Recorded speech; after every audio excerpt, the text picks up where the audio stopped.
أعوذ بالله من الشيطان الرجيم بسم الله الرحمن الرحيم إذا زلزلت الأرض زلزالها وأخرجت الأرض أثقالها وقال الإنسان ما لها يومئذ تحدث أخبارها بأن ربك أوحى لها يومئذ يصدر الناس أشتاتا ليروا أعمالهم فمن يعمل مثقال ذرة خيرا يره ومن يعمل مثقال ذرة شرا يره صدق الله العظيم. Assalamualaikum warahmatullahi wabarakatuh. Baik, alhamdulillahi wa kafa. Assalatu wassalamu ala asrafil anbiya Sayyidina Muhammadil amin wa ala alihi wa ashabi ajmain, amma ba'd. Dengan menyebut nama Allah, kita memuja dan memujinya sebagaimana kita memuja dan memujinya. Salam kepada semua nabi-nabi Allah, dari Adam, Nabi Musa, Isa, sampai yang terakhir Nabi Muhammad.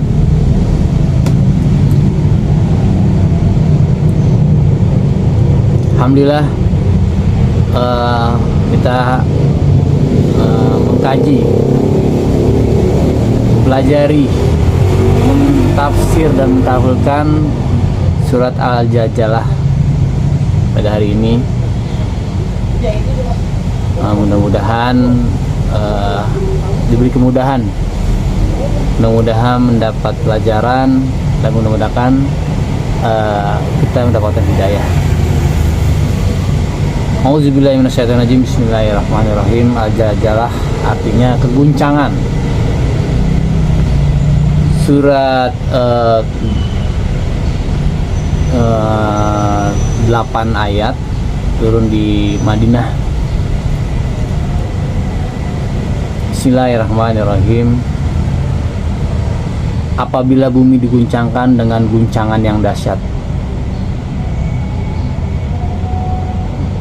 Udah bisa kita bayangkan, kayak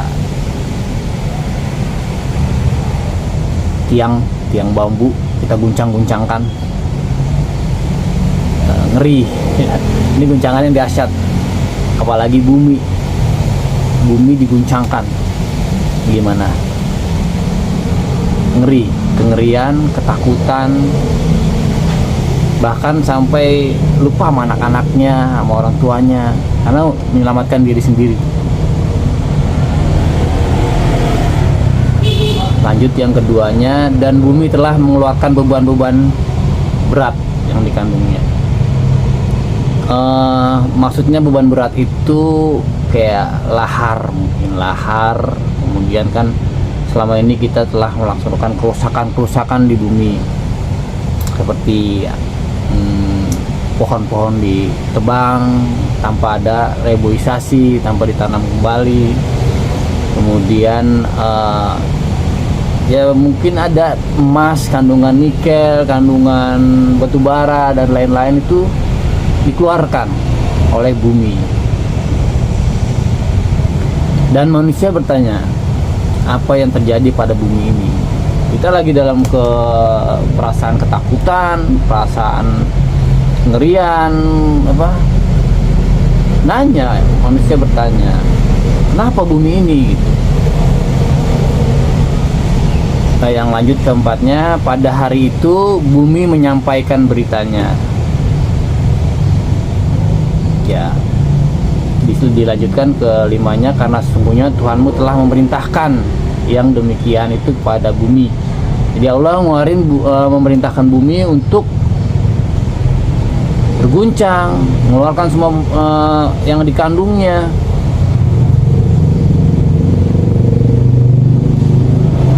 Sehingga manusia merasakan ketakutan, kengerian gitu.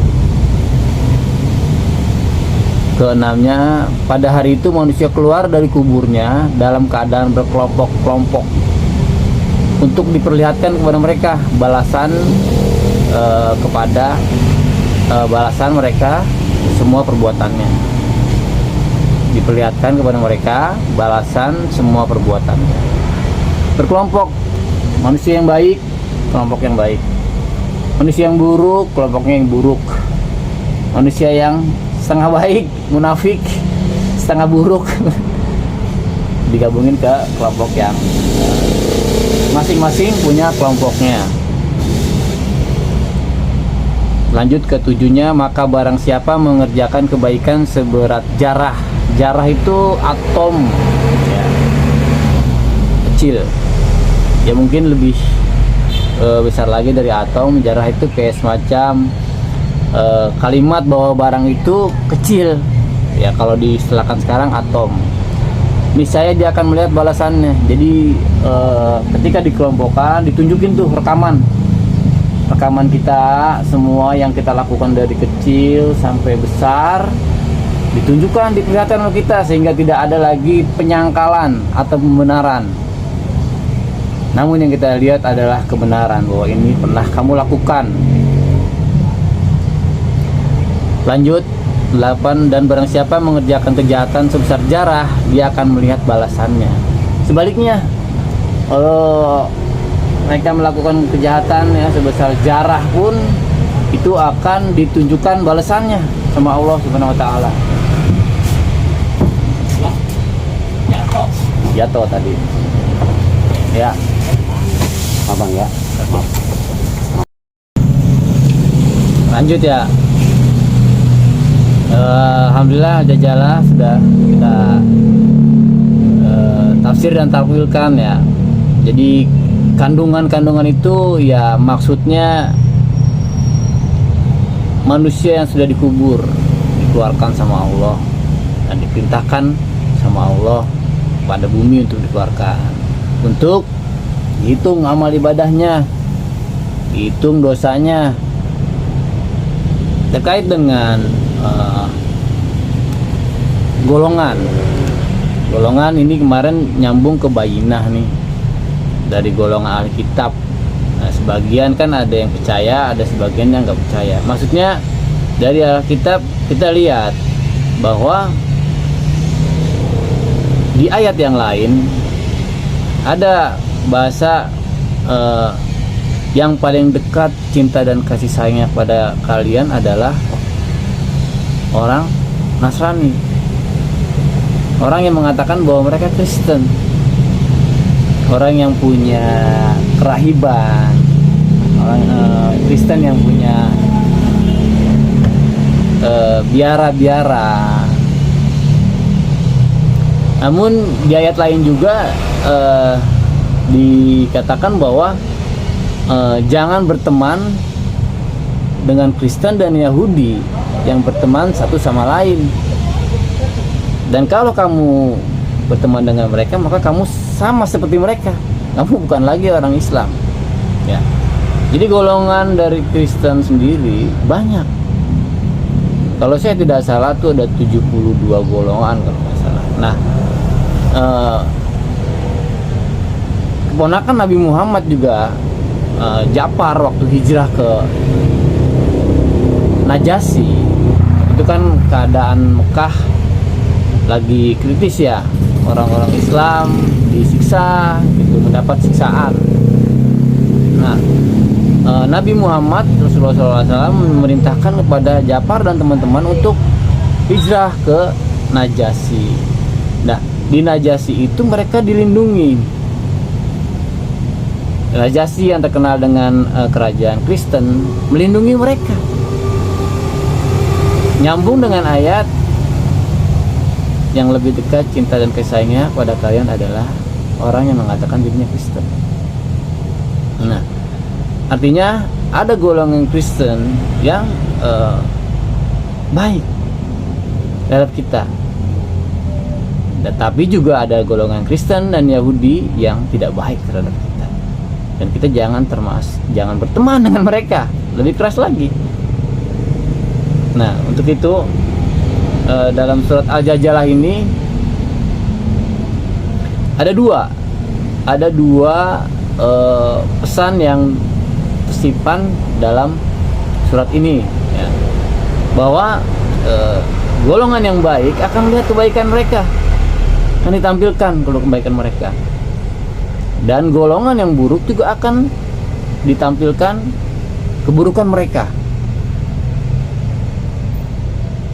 Kita tahu bahwa Allah juga kan menciptakan kitab, ada Zabur, ada Taurat, ada Injil, ada Al-Quran. Al-Quran sendiri adalah artinya bacaan. Artinya Al-Quran adalah intisari dari kitab-kitab tersebut. Baiklah, itu aja tafsir atau ta'wil dari saya. Mudah-mudahan bermanfaat, mudah-mudahan jadi hidayah buat semua. Assalamualaikum warahmatullahi wabarakatuh.